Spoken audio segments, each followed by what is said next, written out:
Marami ang nagtataka kung bakit wala si Nikola Vucevic sa kanilang laban sa Game 7 versus Philadelphia 76ers. Malaking tulong sana ang kanyang pagiging big man para mapigilan sana si Joel Embiid.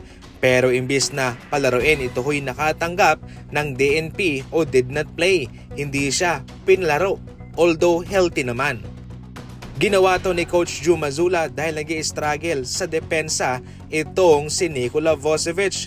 Samantalang nag-i-struggle din siya sa kanyang shooting.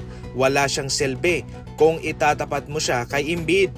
Nagiging liability na lamang itong si Vucevic mga idol at bumagsak din ang kanyang numero. 6 points, 4 rebounds sa loob ng 19 minutes sa kanilang series. At ang nakakalungkot pa, kanilang ipinadala sa Anfernee Simons at mga draft picks para kay Vucevic mga idol. Malaki ang kanyang kontrata at wala pa siyang naibibigay na tulong. Simula 2011 at mapa hanggang ngayon, 2026, palaging first round lamang itong Orlando Magic. Ayon pa mismo kay Paulo Banchero, mayroong kailangang baguhin sa kanilang kupunan. Sa kadahilan ng palagi na lamang silang sa first round lang, hindi sila nakakaabante. Mayroong potensyal ang kanilang kupunan pero may kulang sa kanilang lineup. Mayroong mga pagbabagong gagawin pero hindi naman siya ang gagawa nun. Ngayon siya'y umaasa sa kanilang front office na mayroong gagawing pagbabago para sila'y makasabay.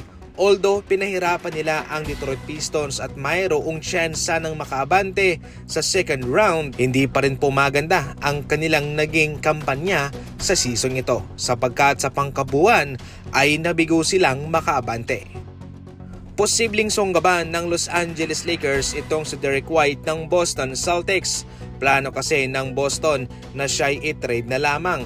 Tumatanda na kasi itong si Derek White at kailangan nila ng mas bata. Siyempre para sa Lakers, okay itong si White, two-way player, magaling sa kanyang playmaking at sa kanyang shooting. Hindi po naging maganda ang kanyang trabaho sa kanilang series versus 76ers.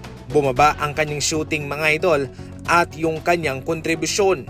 Gayunpaman, isa pa rin po itong malaking prospect para sa Lakers na idagdag sa kanilang lineup bilang isa sa mga veterano. Hindi ibig sabihin na bumagsak na ang kanyang shooting ay wala na siya magagawa pa.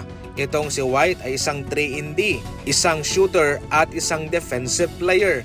Noong 2023-2024 NBA season, nasa 40% ang kanyang shooting mga idol. At sa mga clutch naman ay mapagkakatiwalaan mo siya.